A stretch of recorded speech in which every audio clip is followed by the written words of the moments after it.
მაშასე ბრუნდების პირდაპირ ეთერში და განვაგრძობთ გამოშვებას ბიზნეს კონტაქტისა და ავტობანის ერთობლივი რუბრიკის დროა. დღეს კი თემა საკმაოდ აქტუალურია. საცობები და ზოგადად პარკირების პრობლემა ჩვენს დედაქალაქში.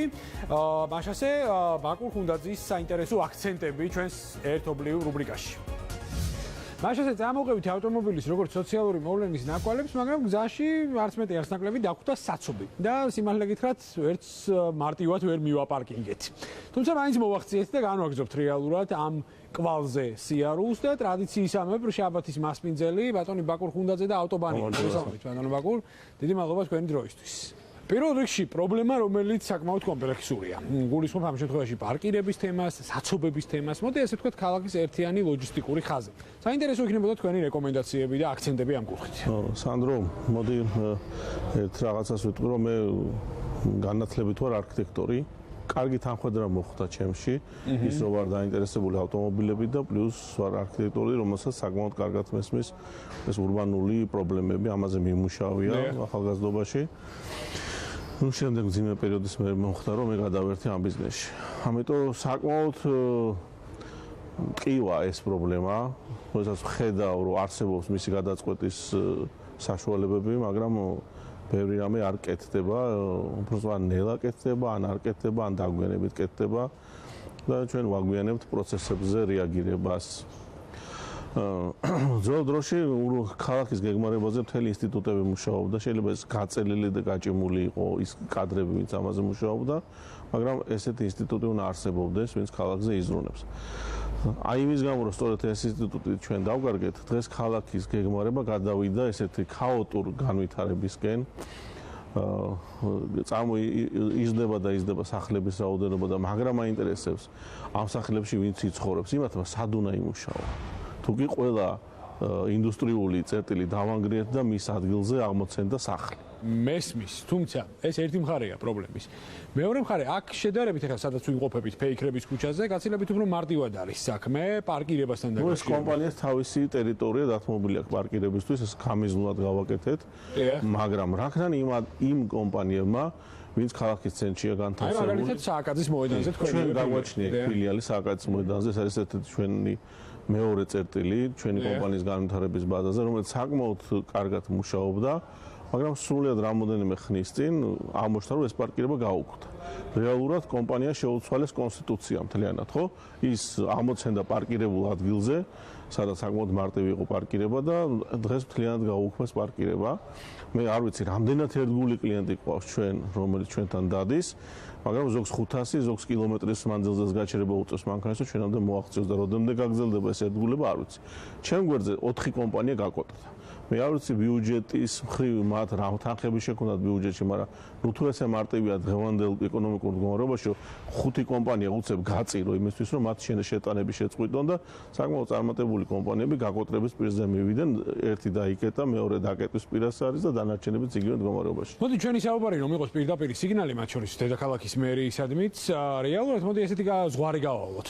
ბიზნესის ოპერირებას რამდენად უშლის ხელს რეალურად საცობების პრობლემა და იგივე პარკირების პრობლემა. კი ბატონო, ხა საცობების პრობლემა ეს აისახება ადამიანის ნერვიულ სისტემაზე პირველ რიგში, შენი მომხმარებლის. სანდრო, შენ ხო არ იცი, როგორი განერვიულებული მომხმარებელი მოდის ჩვენთან რა. ეს მთელ ქალაქში იგრძნობა ადამიანები არის საშინლად დასტრესილები, საშინლად უარყოფითად განწყობილები, როდესაც ისინი შენთან მოდიან. ნუ კარგი, ეს ძალიან გლობალური პრობლემაა ჩვენი ქვეყნის, მაგრამ მოდი ესეთი რაღაცა რა. მე მაგალითად არ მაინტერესებს ჩემი თანამშრომელი როგორ მოაღწევს სამსახურამდე, ის მოვა დილით სამსახურში და მოდი კეთილინებოს მან და თუ მას არ აქვს იმისი უნარი რომ მოითმინოს საცობები, მოვიდეს საზოგადოებრივი ტრანსპორტით ჩემს სამსახურში, საკუთარ სამსახურში უბრალოდ. მაგრამ მე მინდა რომ ჩემი კლიენტი ცოტა კომფორტულად მოვიდეს ჩემთან. თავარი მაგრამ მეც ვარ ხო კლიენტი, მაგალითად გავდივარ სამსახურიდან, იმიტომ რომ ბავშვი წავიყვანო სადღაც, მეუღლე მივიყვანო სადღაც, კლინიკაში მივიდე, შეიძლება კვილის ექიმთან მომიწიოს მისვლა. შეუძლებელია დღეს თბილისში რაიმე манипуляცია გააკეთო ოჯახის სასარგებლოდ, იმიტომ რომ ჩაიქნევ ხელს. უმეტესწილად ისევ ტაქსს ვაჩერებ, რომელსაც მივდივარ, იმიტომ რომ შეუძლებელია მანქანა გავაჩერო. მივიდე თქვა სპორტული მაღაზია, აი ამას წინათ წავედი, წრეო 3 წრე დავარტყი ვაჟა-ფშაველასა და ყოფილი პავლოვის ქუჩას. ყაზბეგის ქუჩას და ვერ გავაჩერე მანქანა, ვერც ერთ სპორტულ მაღაზიაში ვერ შევედი, ვერ უყიდე შულს სპორტული ფეხსაცმელი და წავედი ისევ სახლში და საშინლად ამეშალა ნერვები. ბაკო, რეალურად რა უნდა გაკეთდეს ეს მაშინ? აი, მათ შორის ცივილური ქვეყნების მაგალითიც რომ მოვიყვანოთ და ასევე მინდა რომ ამ რუბრიკაში გავაჟღეროთ სტამბულის მაგალითს. სტამბულის კი, რა თქმა უნდა. სანდრო, მოდი ხა მე მაქვს ესეთი ამას ქვია პარკირების საათი. ესეთ დავანახოთ ხმარებას. როგორ ფუნქციონირებს ეს პარკირების საათი, ესეთი ქაღალდის ზოგი ტყავისაგან დამზადებული იყიდება ევროპის ნებისმიერ ქალაქში, ნებისმიერ ქვეყანაში და ეს აქ ყველა მანქანას შიგნით სალონში უდევს. თუ არს ყველა ევროპულ ქალაქში არსებობს ადგილი, სადაც 1 საათი შეგიძლია უფასოდ გააჩერო მანქანა. 1 საათზე მეც ვერ გააჩერებ. ეს არის ქალაქის ცენტრები, ეს არის სავაჭრო წერტილები, ეს არის კომერციული ფართები. იქ მიხვიდა და დატოვა მანქანა 1 კვირით, ან 1 თვით, ან 1 დღით. ეს არის შეუძლებელი. მოიდი ხარ აჩერებ თქვათ მაგალითად, აი პირველის ნახევარია აქ ნაჩვენები, ხო?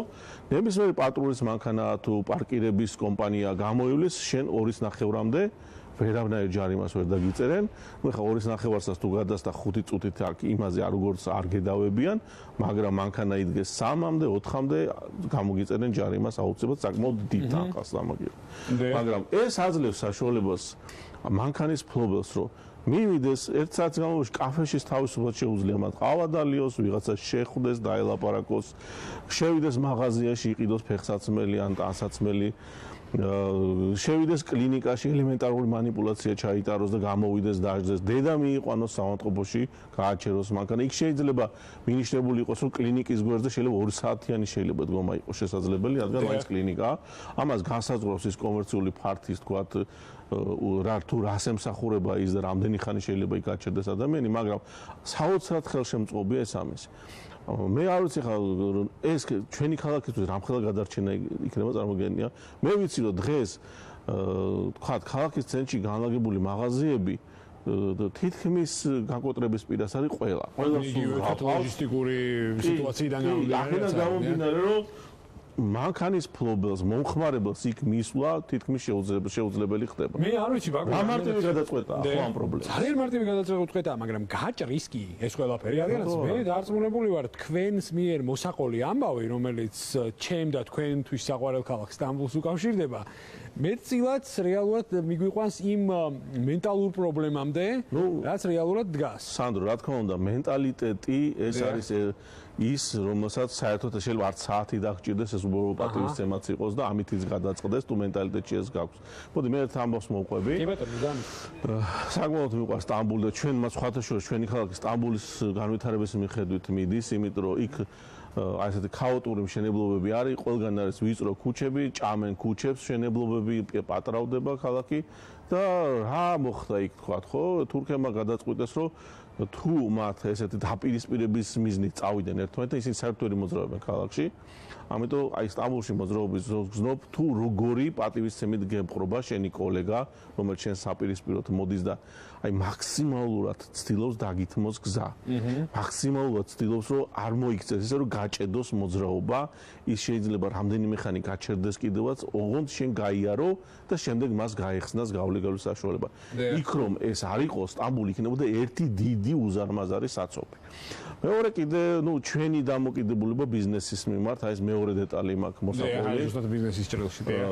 მე მახსოვს ტაქსი ავიყვანე და ისეთ ქუჩაზე შევედი, რომელზეც მხოლოდ აქეთ მანქანები იდგა და ერთი გასასვლელი ხაზია სულ დარჩენილი. ჩვენ წინ მიდიოდა სატვირთო მანქანა, რომელიც უცებ გაჩერდა ტაქსის ზღოლს, რომელიც მე ვიჯექი. გამოვცვიდნენ მაღაზიიდან 4-5 თუ 6 ბიჭი არ მახსოვს.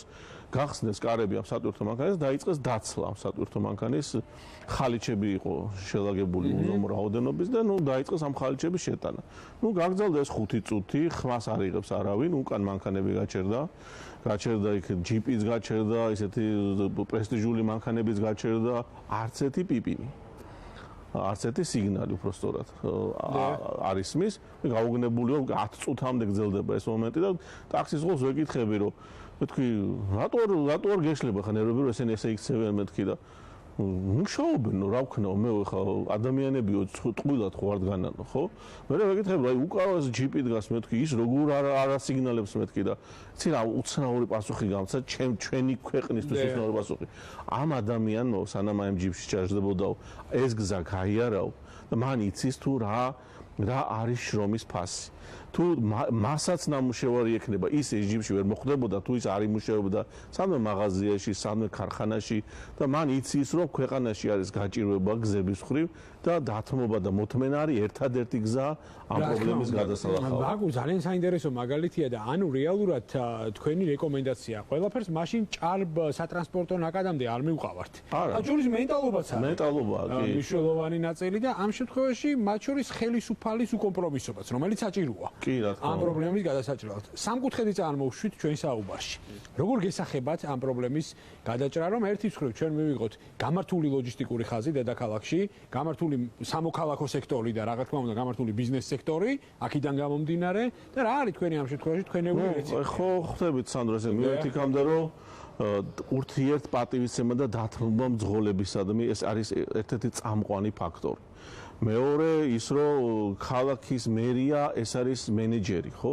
მენეჯერი, რომელიც უნდა ცდილობდეს პრობლემების გადალახვას და არა თქვათ იმას, რომ წარმოგიდგენთ ხა კომპანიაში არსებობდეს მენეჯერი, რომელიც ცდილობს კლიენტის მიერ მოტანილი პრობლემების გადაწყვეტას კი არა, რომ იგნორირებას რა. იგნორირებით ჩვენ არაფერი არ გამოგვივა. მუდმივი შრომა უნდა ქალაქის პრობლემების გადაწყვეტას. არათუ გზების მშენებლობა, არამედ ეს ერთ-ერთი კომპონენტი, ასევე დახვეწა. იმიტომ რომ თუ გზები დაიხვეწება, მათი გამტარიანობა იზრდება, სანდრო. ჩვენ ხო ქალაქში გზების დიზაინს არავინ არ აკეთებს რეალურად. გზების დიზაინი ისეთი რთული თემა, ოდნავ დეტალსაც, პატარა მცირე დიზაინურ გადაწყვეტასაც კი შეუძლია ორმაგი და ერთნახევარჯერ გაზარდოს გამტარიანობა, უნარიანობა გზის. ანუ ეს ნაკლებად გცალია ჩვენ ამისთვის. და ის რომ ბიზნესის პატივისცემა ეს აუცილებელია დამსაქმებლის პატივისცემა. რა თქმა უნდა, იმიტომ რომ დღეს თუ ბიზნესმა ბიუჯეტში ფული არ შეიტანა, არც მერია გვექნება, არც სახელმწიფო გვექნება და ჩვენ ეს გამოვლილი გვაქვს 90-იან წლებში, როდესაც ჩამოიშალა ქვეყანა და არაფერი აღარ იყო, სწორედ იმიტომ რომ ბიუჯეტში არ არსებობდა არაფრის თანხა. მოკლედ, ჩვენი საუბარი ნელა დასასრულისკენ რომ წავიღანოთ, რეკომენდაცია არა სატრანსპორტო მიმართულებით ესე ვთქვათ, კაბალურ რეგულაციებშია, მხოლოდ და მხოლოდ და ეს მხოლოდ და მხოლოდ ცხადია ვერ განდვირთავს დედაქალაქში. ის რომ მანქანები აღარ შემოვიდეს და აღარ იყიდონ ადამიანებმა მანქანები, ეს არც ერთი ევროპული ქალაქის მერისაგან, ევროპული სახელმწიფოს მეთაურისაგან ამას ვერ მოისმენთ. თან ამ დროს გვინდა რომ გაიყიდოს ბენზინი, შევიდეს ბიუჯეტში თანხები, თან ამ დროს გვინდა რომ მანქანები გაიყიდოს, შევიდეს ბიუჯეტში თანხები, თან გვინდა რომ არ ვიყიდოთ მანქანები, არ იაროს მანქანებმა, არ გაიყიდოს. აი ცოტა აბსურდამდე მივდივართ, ხო? აბსურდამდე მივდივართ და ამ შემთხვევაში ჩვენ ერთად მივმართავთ შესაბამის სტრუქტურებს, უკვე ცხადია ამ კითხვებს დაუსვავთ დედაქალაქის მერიას და უბრალოდ ვკითხავთ ძალიან მარტივ კითხვას. როდის? რადგანაც გეგმა დარწმუნებული ვარ არსებობს მერიაში, ამაზე ყოველ შემთხვევაში ღიად საუბრობენ, თუმცა პრაქტიკა, მეტი პრაქტიკა. სხვათა შორის დღეს ვცხოვრობთ ქალაქში, რომელიც ნიკო ნიკოლაძემ თუ კი რამე გაკეთებული, ეს არის ნიკო ნიკოლაძეს გეგმები და იდეები. წარმოიდგინე. მე გადაყრილი თავის დროზე 1900-იან წლებში დასაწყისში, მე ბერიას მიერ ამოღებული და განხორციელებული და დღევანდელი ქალაქი რეალურად სწორედ აი ნიკო ნიკოლაძეს და ბერიას მიერ განხორციელებული გეგმების იქით არ შეცვლილა გლობალურად. გლობალურად, თორე რაღაც დეტალები ალბათ ჩვენ ამ თემას ხადია დაუბრუნდებით, დავსვათ ყველა საჭირო კითხვას, ძალიან დიდი მადლობა ტრადიციულად საინტერესო მასპინძლობისთვის და მომავალ შაბათამდე. ეხლა უკვე დროა ჩვენ უმასპინძლოთ ბაკურს, მაშასე ბაკურ ხუნდაძეს ვთხოვ სტუდიაში. გთხოვთ ბატონო ბაკური. დიდი მადლობა თქვენი დროისთვის. დაგახვედრეთ საკმაოდ საინტერესო სიურპრიზი ილუსტრაციისთვის გთხოვთ. ასევე მე მივესალმები ჩემს მეგობარს, თბილისის ვიცემერ ირაკლი ლექვინაძეს. ირაკლი, მოგესალმები, დიდი მადლობა რომ გამონახეთ დრო და ხარ ჩვენთან ბიზნეს კონტაქტზე. პირველ რიგში რეზიუმირების სახით დავიწყოთ ირაკლი. უსმენდი ინტერვიუს ყურადღებით და მაინტერესებს აი დედაქალაქში ერთიანი ლოჯისტიკური სისტემის და ხაზის მოსაწესრიგებლად რა ნაბიჯები იდგმება, რა მოცულობის თანხა ამ კუთხით გამოყოფილი და რეალურად როგორია ქალაქის ხელისუფლების გეგმა 2017 წლისთვის. გისმენთ? სანდრო, მოგესალმები, ჩვენს მაყურებელს მივესალმები და ძალიან დიდი მადლობა. რა თქმა უნდა, ეს თემა არის პრობლემატური და ჩვენ მუდმივად გვიხდება რეაგირება სხვადასხვა საკითხებზე, მით უმეტეს, როდესაც არის წლების მანძილზე დაგროვილი რიგი პრობლემები და საჭიროა ხშირ შემთხვევაშიც მნიშვნელოვანი ინვესტირება სხვადასხვა მიმართულებით, რომ არსებული სისტემა გადაეწყოს და უპასუხოს იმ გამოწვევებს, რომელიც დღეს რეალურად არსებობს თბილისის წინაშე. მე გეტყვით, რომ ჩვენ გასულ წელს თბილისის მთავრობის მიერ მოწონებული იქნა ურბანული მობილობის სტრატეგია, რომელიც გათვლილია 2016-2030 წლის გეგმაზე და ის გულისხმობს მთლიანობაში თუ როგორ უნდა შეიცვალოს, როგორ უნდა გადაეწყოს ქალაქის სატრანსპორტო სისტემა, იმისათვის რომ მან უპასუხოს იმ მოთხოვნებს, რომელიც დღეს დგას თბილისის წინაშე. იქ არის, რა თქმა უნდა, წამყვანი პოზიცია უჭირავს საზოგადოებრივი ტრანსპორტის განვითარებას და მე პირდაპირ გეტყვით, რომ ერთ-ერთი მთავარი გამოწვევა თბილისის წინაშე დღეს არის საზოგადოებრივი ტრანსპორტის განვითარება. კი ბატონო, რაც შეეხება უკვე ლოჯისტიკურ ხაზს, ირაკლი, აი ამ კუთხით რა ხდება? ვიცი რომ საერთაშორისო ფინანსური ინსტიტუტებისგანაც არსებობს საკმაოდ მოცულობითი ესე ვთქვათ გრანტები, იგივე აზიის განვითარების ბანკისგან. რეალურად მაინტერესებს აი ამ კუთხით რა გეგმებია, იგივე ხიდების, ესტაკადების, დამატებითი გზების მშენებლობის კუთხით, რომ რეალურად საცობების განტვირთვის ესე ვთქვათ გზა არა ტრანსპორტის ჭარბინაკადის შემცირებაში, არამედ მათ შორის ლოჯისტიკური ხაზების განვითარებაში ივეძებოთ. რა თქმა უნდა, მე გეთანხმებით, ეხა ვერავინ ვერ აკრძალავს და არც არავინ არ აპირებს, რომ დაუშვათ მხოლოდ აქცენტი გაკეთდეს ავტომობილების რაოდენობის შეზღუდვაზე და მხოლოდ აქედან გამომდინარე იქნას დანახული პრობლემის გადაჭრის გზა, თუმცა არის რიგი რეგულაციები, რომელიც სატრანსპორტო ნაკადების მართვას ახორციელებს. სწორედ იმ სტრატეგიიდან გამომდინარე, რომელიც ჩვენ გვაქვს ორწლიანი სამოქმედო გეგმა, რომელიც მოიცავდა შარშან 2016-2017 წელს და უკვე გვაქვს 2017-2018 წლის მიმართულებები, ეს არის 5 მიმართულებიანი საცობების მართვის გეგმა, რომელიც მოკლე ვადაში არის იმ ღონისძიებების ერთობლიობა, რომელიც პასუხობს არსებულ პრობლემატიკას. მე რა ღონისძიებებია რეალურად და შევეცდები, რომ ძალიან მოკლედ ჩამოვთვალო ის საკითხები, რომელიც მასში არის მოქცეული და რომელიც ხორციელდება. პირველი ეს არის, რა თქმა უნდა, ინფრასტრუქტურის გაუმჯობესება, რაზეც იყო საუბარი თქვენ სიუჟეტშიც და ძალიან მნიშვნელოვანია, როდესაც ავტომობილების რა ქმნის ზოგადად გადაადგილებაში პრობლემებს. ხო, სამი ძირითადი პრობლემატიკა აქვს. პირველი ეს არის გაზრდილი ნაკადი ავტომობილების და 2015 წლიდან დღემდე გაორმაგებულია ავტომობილების რაოდენობა და ბუნებრივია ამ რაოდენობის კი, ირაკლი, ეს ცხადია, ეს პრობლემაა. თუმცა აი რეალურად 2 წლის თავზე ჩვენ რას მივიღებთ? ანუ რანაირი ლოჯისტიკური სისტემა გვექნება ქალაქში? მე გეტყვით, რომ 2 წლის თავზე ჩვენ გვექნება გაუმჯობესებული ინფრასტრუქტურა, გაუმჯობესებული საზოგადოებრივი ტრანსპორტი, უფრო ეფექტური რეგულაციები, რომლებმაც გარკვეულწილად უნდა ზოგი ნაწილი შეზღუდვაზე ორიენტირებული, ზოგი ნაწილი უფრო რეგულირებაზეა ორიენტირებული და გვექნება უფრო გაუმჯობესებული საინფორმაციო ტექნოლოგიები, რომლებმაც უფრო მეტი ინფორმირების საფუძველზე უფრო მობილური გახადოს ტრანსპორტირება და კიდე ერთ სიტყვით ირაკლი დაგიბრუნდები აუცილებლად უნდა დავამატოს ანდრო აუცილებლად თქვენი სტუმარიც სარგებლობდა მენტალურ ნაწილზე საზოგადოებრივი კამპანიები, რომლებიც უპასუხებს იმ მენტალურ მხარეებს, რომელიც ასევე ქმნის დღეს გადაადგილებაში გარკვეულ პრობლემებს, როგორც ქვეითად მოსიარულის ნაწილში, ასევე მძღოლების გადაადგილების ნაწილში. კი ბატონო, საინტერესოა რას ფიქრობს უკვე ბიზნესი, თქვენ უსმენდით თბილისის ვიცემერის კომენტარს, რეალურად ბაკურ მაინტერესებს აი როგორია თქვენი ხედვები და რეალურად პრეზენტირებისთვისაც გაქვთ თქვენ ბუთი და მოედანი. მე ამ კეისის მოყოლას არ ვაპირებდი ხლა, მაგრამ აი ამ საუბარმა მოიტანა ეს ამბავი. მენეჯმენტში საერთოდ ერთ-ერთი უმთავრესი არის ჩართულობა ადამიანების, აი რაც შეიძლება ადამიანი შინაგანად ჩართული უნდა იყოს რაღაც პრობლემის მოწესრიგებაში. მახსოვს ერთხელ მე და ჩემი მეგობარი რაღაც ბიზნეს შეხვედრაში კიონში ჩავედით და კიონის ძირითადი ტაძრის წინ ყუთი იდგა და იყო ერთი ნაწილი გათეთრებული, დამუშავებული კიონის ტაძარი, ნაწილი იყო შავი, რა მდგომარეობს ის დღეს არის.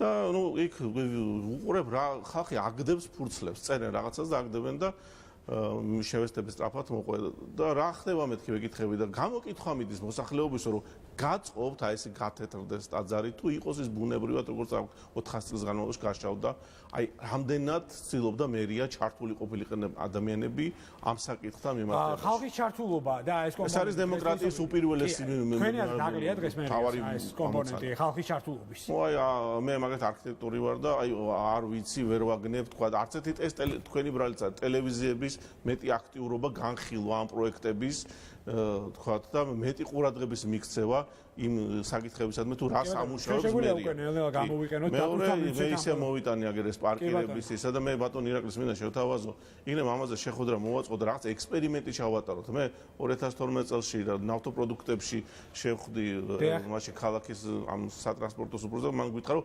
ამასო მთელი ქალაქის კომერცია მთხოვსო და რა ვქნაო და მithumet შედავლოთ სვილიშვილო მოდი გავაკეთოთ მეოთხე და იქნება მთელი ბიზნესი თქვენ ლოცვაში იყოს დილ და საღამომდე მეთქი ეს ერთი მეორე ხა მე მინდა ესეთი რაღაცა თქვა რომ თუ გლობალური იმას დაველოდებით კიდე 2 წელიწადი როცა აი მაგათაც უბრალოდ სააკაძის მოედანი შემიძლია დავხაზო თქვა ხო ეს არის მოედანი მასში არის შეომავალი ერთი დიდი ნაკადი და 3 მიმართულებით გადის გზა ერთი არის ყოფილი საბურთალოს ბაზარი ეს ხიდი ამომავალი ძირითადი ნაკადი იქიდან მოემართება შემდეგ არის საბურთალოს ქუჩა და შემდეგ არის სასტუმრო რადისონ ბლუს გასასვლელი თუ ჩვენ აქ არ გავზარდეთ თქვა 25 მანქანა გადის აქ 20 მანქანა და ჰოლიდეი ინსტა აქ თქვა 30 მანქანა გადის თუ ეს ჩვენ არ გავზარდეთ ხო ამ მოედანზე რაც არ უნდა მოვაწესრიგოთ მოძრაობა ეს საცობი არ განიტვირთება მე მაგ ძალიან მარტივი იდეა უბრალოდ ერთი მომენტია თქვა როდესაც 30 წამით იხსნება მწვანეზე გზა გადის თქვა 20 მანქანა ხო თუ მას გავხდით 60 წამს გაორმაგება კი არ ხდება, გასამაგება ხდება გამოვლობის მაშინ. ეს არის ერთ-ერთი გადაწყვეტა, მაგრამ ჯაკარტაში 5 წუთიანთია ხანდახან მწვანე და ძალიან ძიმე პრობლემაა. ირაკლი, თუ შეიძლება რომ მოკლე რეპლიკის სახით, აი რეალურად აი ლოჯისტიკური მაგალითი იყო მოყვანილი ხა, ტიპიური ილუსტრაცია ამ შემთხვევაში სააკაძის მოედნის. აი რეალურად აი ამ კუთხით რა ხდება დღესდღეობით და ერთიან კონცეფციაზე მუშაობა რა ეტაპზეა? სანდრო, მე ჩვენი სტუმრის მიმართ დიდ პატივს გამოვხატავ, მაგრამ რაღაც კორექტივებებს შევიტანე ხა რა, აუცილებელია და ძალიან მნიშვნელოვანია, იმიტომ რომ საუბარი იმაზე, რომ ვინმე ჩართულობა ხა, ვინმე ჩვენამდე თუ მოდის, ამ ჩართულობას ჩვენ უზრუნველყოფთ და ჩვენი სატრანსპორტო სამსახური რამდენიმე ჯგუფთან ერთად მუშაობს, მე დამეთანხმება ძალიან ბევრი არასამთავრობო ორგანიზაცია და ყველა დაინტერესებული მხარე. გადაწყვეტილებები, რომელიც მიიღება სხვადასხვა კვანძებთან, სტრატეგიაზე მუშაობისას, თუ სხვადასხვა გადაწყვეტილებების დროს ჩვენ ყოველთვის გვყავს ჩართული ყველა დაინტერესებული მხარეები და ბუნებრივია ეს ადამიანები აქტიურობენ, მოდიან ჩვენთან იდეებით და ჩვენ ამ იდეებს განვიხილავთ. ამიტომ ცოტა მეუცნაურება ხოლმე, როდესაც საუბარია იმაზე, რომ აი ვინმე ყურადღებას არ გვაქცევს და რაღაცა თითქოს დახურულია თბილისის მერის კარები. მე ვთხოვ ჩვენ სტუმარს, რომ ნებისმიერ დროს მოგძანდეს, არც არასდროს არ ყოფილა დახურული ხა ჩვენი მერის კარები და მოვიდეს ნებისმიერი კარგი იდეით, რომელსაც ჩვენ მხოლოდ მივესალმებით და შევეცდებით ჩავსვათ იმ ჩარჩოში, რაც გულისხმობს გარკვეულწილად სტრატეგიულ განვითარებას. რაც შეეხება ამ კონკრეტულ სქემას, რომლის განხილვაც მიმდინარეობს, მე ცოტა მერთულება ეხლა სატელევიზიო ფორმატში აქ რაიმე კონკრეტიკაზე საუბარია, ეს უფრო რაღაც მას წააგავს, რომ რაღაცა შოუს ელემენტებით გვინდა ეხლა გავაჯეროთ თითქოს თუმცა აი რეალურად ეს ყველაფერი მე ნებისმიერ თავაზობ ჩვენ სტუმარს, თქვენც გთავაზობთ ბატონ სანდრო, მობრძანდით სამშაო რეჟიმში ჩვენ დავსვამთ ჩვენ სპეციალისტებს, მოვიწვიოთ სხვა სპეციალისტებს და დიდი სიამოვნებით ჩვენ მივესალმებით ნებისმიერ ჯანსაღ იდეას, რომელიც მოიტანს შედეგს, იქნება ეს კონკრეტული ლოკაცია თუ იქნება მაკრო დონეზე რა გადაწყვეტილება. ძალიან ცოტა დრო რა შეეხება ჩვენს ერთ-ერთ კარგ გადაწყვეტილებას, რომელიც მე ვთვლი, რომ ძალიან საინტერესოა, ეს არის სააკაძის მოედნის რეკონსტრუქცია და ჩვენ ვაპირებთ ამ პროექტის გაგრძელებას დაახლოებით 10 ლოკაციაზე, რომ შესწავლა მიდის ახლა ამ ლოკაციების თუ იქ რა სირთულეებია, მე ვფიქრობ, რომ ეს ძალიან კაი მაგალითია იმისა, თუ კონკრეტულ ლოკაციაზე, კონკრეტული კვლევის საფუძველზე, მცირე გადაწყვეტილებებით და ნაკლები დანახარჯებით, ჩვენ მივიღეთ უფრო მეტი უსაფრთხოება, მივიღეთ უფრო მეტი გამტარუნარიანობა და თუ ადრე იქ საცობის პრობლემა იყო ბევრად უფრო მწვავე, მე თბილისის მერის მაღალი სართულებიდან ვაკვირდები ხოლმე. იქ ძალიან კარგად ჩანს ავტომობილების ნაკადის მოძრაობა და დღეს ბევრად უფრო გაუმჯობესებულია დღეს იქ. კი ბატონო, აუცილებლად დაგეგმოთ რაიმე შეფერხება არ არის დინამო სტადიონის მდებარე ტერიტორიაზე ან საგზაო სამუშაოების გავლენის შედეგად იქ მოძრაობა არის დღეს ბევრად უფრო გამტარუნარიანი. ამიტომ მე გთავაზობთ თქვენ, გთავაზობთ ჩვენ სტუმარს, რომ სამუშაო რეჟიმში მზად დავართ ნებისმიერ ჯანსაღ იდეა გავიაროთ და საუბარი აბსტრაქტულ რაღაცეებზე რო აი თითქოს აი ვიღაც კარგი ვიღაცის დახურული ეს არის აბსოლუტურად არასწორი შეფასება ჩემი აზრით. კი ბატონო, ბაკუ ძალიან მოკლე რეპლიკა და ამის სანდრო მე არ მითქვია რომ კარგი დახურული მე ჟურნალისტებს მოგიწოდეთ რომ გაშუქება პროექტების ბიზნესის ამ უფრო უნდა გახშირდეს. კი ბატონო, ნუ ამ კუთხით რამბულად ხშირად მარტო თქვენ არა ხო თქვენ ერთი ტელევიზია არ ახართ. რა თქმა უნდა. ბერმა ტელევიზია უნდა მოუხშიროს. უბრალოდ მე გითხარი ცოტა ესეთი შოუ ბიზნესი მაქვს რომელიც გადგა გარზე და ნუ აი კი ბატონო, შეიძლება ღია იყოს კარები, მაგრამ იმ კარს არ მიდგომი ვარ, ეს შეიძლება ჩემი დანაშაული ამ მომენტში, მაგრამ მე ვთხოვ ბიზნესის გაშუქება მეტად და იგივე ინფრასტრუქტურული პროექტების ამ საქმიანობის გაშუქება ჟურნალისტების ჩვენ არ გვეხება. კი, რა თქმა უნდა, მეტი აქტიურობა ბიზნესის გაშუქების მხრივ ტელევიზიებიდან. კი ბატონო, ბატონებო, ისღა დამჩენია დიდი მადლობა მოგახსენოთ. საინტერესო საუბრისთვის, თუმცა უკვე სანამ გადაცემას დავასრულებთ, ირაკლი მინდა გთხოვოთ უკვე რეზიუმირების სახით, რას უნდა ველოდოთ დედაქალაქში, კონკრეტულად ლოჯისტიკური ხაზის მოწესრიგების კუთხით, ძალიან მოკლედ რომ მიპასუხოთ და ამით ვასრულებთ. კი ბატონო, მთავარი რაც არის ზოგადად მობილობის გაუმჯობესების ნაწილში, ეს არის საზოგადოებრივი ტრანსპორტის განვითარება. და ჩვენ ამ კუთხით გადავდგით 2016 წლიდან გარკვეული ნაბიჯები და ამ პროექტებს ვაგრძელებთ. კერძოდ აქ არის ორი მთავარი მიმართულება, ეს არის ავტობუსების პარკის ჩანაცვლება, რომელიც ძალიან მნიშვნელოვანია თავისი შესაბამისი ინფრასტრუქტურით, რაც გულისხმობს სწრაფ გადაადგილებას იგივე ბასლაინებით თუ პრიორიტეტული შუქნიშნების პრიორიტეტული შუქნიშნების მინიჭების რომ ავტობუსმა შეუფერხებლად გადაადგილდეს იმ მარშრუტზე და იქ სისწრაფე იყოს ბევრად უფრო მაღალი ვიდრე დღეს არის და პირველი ეტაპი ავტობუსების პარკის ჩანაცვლების ეხლა სრულდება მარტის თვეში და აპრილიდან უკვე 153 ახალი ერთეული ვანის ავტობუსი ივლის თბილისში და ჩვენ გვინდა რომ ეს პროექტი გაგრძელდეს. მეორე მიმართულება ეს არის მეტროს განვითარება, რადგანაც მისი გამტარუნიანობა კიდევ უფრო მაღალი იყოს. ჩვენ ვაგრძელებთ ვაგონების და მოძრავი შემადგენლობის მოდერნიზაციის პროგრამას, ერთი ახალი მეტროსადგური გვექნება დაახლოებით მაისი-ივნისის თვეში და ეს კიდევ უფრო გაზრდის საფარვის მიმართულებას. კი ბატონო, ვაგრძელებთ მეტროსადგურების რეაბილიტაციის პროგრამას და გვაქვს ძალიან საინტერესო იდეა, როგორ შეიძლება მოხდეს მეტროს გაფართოება თბილისის ფარგლებში და ამაზე ჩვენ ვმუშაობთ აქტიურად. ინფრასტრუქტურული მიმართულებით ძალიან მნიშვნელოვანია ახალი გზები და ახალი სივრცეების ათვისება ისე რომ ამან მთლიანობაში ქალაქის გენერალური განვითარების გეგმის ფარგლებში უზრუნველყოს ქალაქის სწორი განვითარების კონტექსტში ახალი მაგისტრალების და ახალი ლოჯისტიკური კვანძების განვითარება. ძალიან მნიშვნელოვანი პროექტია რკინიგზის გადატანის პროექტი. აქაც საკმაოდ ძალიან საინტერესო გადაწყვეტილებაა მიღებული, რომელიც ალბათ უახლოეს პერიოდში გაგრძელდება. კი ბატონო, აი ამ თემაზე საუბარს უკვე შემდეგ გადაცემებში აუცილებლად განვაგრძობთ. დიდი მადლობა მინდა. ჩვენ თუ გვექნება სანდრო უფრო მეტი დრო, მე შემიძლია კონკრეტულ კორიდორებზე და კონკრეტულ ახალ ლოჯისტიკურ სქემებზეც გესაუბროთ. აი სწორედ იმ 5 პუნქტიანი საცობების მართვის გეგმის ფარგლებში. კი ბატონო, ძალიან დიდი მადლობა ჩვენ სტუმრებს, ირაკლი ლექვინაძე და ბაკურ ხუნდაძე იყვნენ ჩვენთან ბიზნეს კონტაქტზე. ამ დროისთვის კი სულ ეს იყო ამ ფორმატში ერთმანეთს შევხვდებით უკვე მომავალ შაბათს. მე კი ორ შაბათამდე დაგემშვიდობებით და მარტივ პრინციპსაც გეტყვით, დავრჩეთ ერთმანეთთან ბიზნეს კონტაქტზე.